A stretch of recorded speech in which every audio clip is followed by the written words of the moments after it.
ሰላም አለይኩም ወራህመቱላሂ ወበረካቱ። ተመልሻለሁ ወደ ሁለተኛው ቪዲዮና ወደ ሁለተኛው ጥያቄ። ሁለተኛው የልጁ ጥያቄ ምንድነው? አላህ ቁርአን ላይ የሰው ልጅን ፈጠርኩት ሲል በተለያየ አፈጣጠር እንደሆነ ይገልጻል። ይህ ደግሞ መጋጨትን ያሳያል እያለ ነው ልጁ የጠቀሰልን። ከዚያም መካከል አምላክ አላህ በቁርአን ላይ የሰው ልጆችን ከአፈር ፈጠርኩኝ ይላል፣ እንዲሁም ከጭቃ ፈጠርኩኝ ይላል፣ ከውሃ ፈጠርኩኝ ይላል፣ ከሸክላ ፈጠርኩኝ ይላል፣ ከረጋ ደም ፈጠርኩት ይላል። ይህ መጋጨትን አያሳይም እንዴ ነው ጥያቄው። ይህ መጋጨትን ሳይሆን የሚያሳየው ወገኖች የግንዛቤያችንን መጋጨት ነው። ግልጽ ነው አይደለ? ወደ መልሱ ስመጣ አምላክ አላህ Subhanahu Wa Ta'ala የሰው ልጆችን የፈጠረባቸውን የአፈጣጠር ሂደትና ደረጃዎች እየገለጸ ነው ያለው እዚህ ጋር። አንዳንዴ ከአፈር ፈጠርኩት ይላል። ልብ በሉ፣ ያ አፈር ከምን ጋር ሲቀላቀል፣ ከውሃ ጋር ሲቀላቀል ምንን ይሰጠናል? ጭቃን ይሰጣል። ስለዚህ ስንት ሆኑ እነዚህ ውህዶች? ውሃ፣ አፈር፣ ጭቃ። ከዚያ ሲደርቅ ያ ነገር ከተሰራ በኋላ ምን ይሆናል? ልክ እንደ ሸክላ ይሆናል። ግልጽ ነው አይደለ? እነዚህን ስቴፖችን እየገለጸ እንጂ ያለው የተጋጨ ሆኖ አይደለም።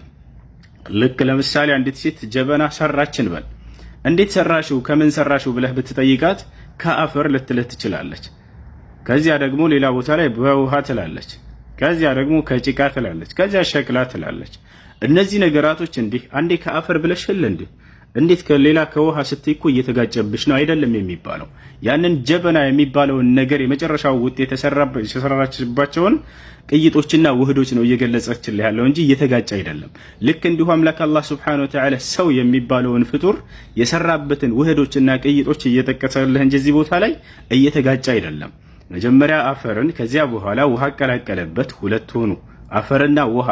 ስለዚህ ከአፈር ነው ከውሃ ነው ቢል የሚጋጭ ነገር አይደለም የሰው ልጅን የፈጠረበት። ከዚያ ሁለቱ ሲቀላቀሉ ምን ሰጡ? ጭቃ ሰጡ። ስለዚህ ከጭቃ ቢል የሚጋጭ ነገር አይደለም። የእርሱ የአደም ያፈጣጠር የሂደቶችና ሁኔታዎች ደረጃዎችን ነው እየገለጸልህ ያለው እዚህ ላይ። ገብቷል አይደለ? ይህ ነው። ሌላው ነገር ከረጋ ደም ታዲያ ለምን አለ ይላል። ከረጋ ደም የሚለው ደግሞ የኔ ያንተ አጠቃላይ የአደም ልጆች ያፈጣጠር ስርዓት ነው። ገብቷል አይደለ? ይህ ነው እኛን የፈጠረን አላህ Subhanahu Wa Ta'ala በምን መልኩ እንደሆነ ሲገልጽ ሱረቱል ሙእሚኑን ምዕራፍ 23 ቁጥር 14 ላይ ምን ይላል? ثم خلقنا النطفة علقة فخلقنا العلقة مضغة فخلقنا المضغة عظاما فكسونا العظام لحما ثم انشأناه خلقا آخر ይላል።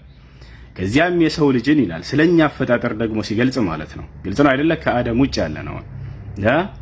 ከፍትወት ጠብታ ፈጠርኩት፣ ያችንም ፍትወት ጠብታ ወደ ረጋ ደም ፈጠርኳት ቀየርኳት ይላል። ከዚያ ደግሞ ወደ ቁራጭ ስጋ ቀየርኳት፣ ከዚያም ያችን ወደ አጥንት ቀየርኳት፣ ከዚያም ስጋም አለበስኳት፣ ከዚያም ሰው አድርጌ አስተካክዬ ሰራኋት ይላል።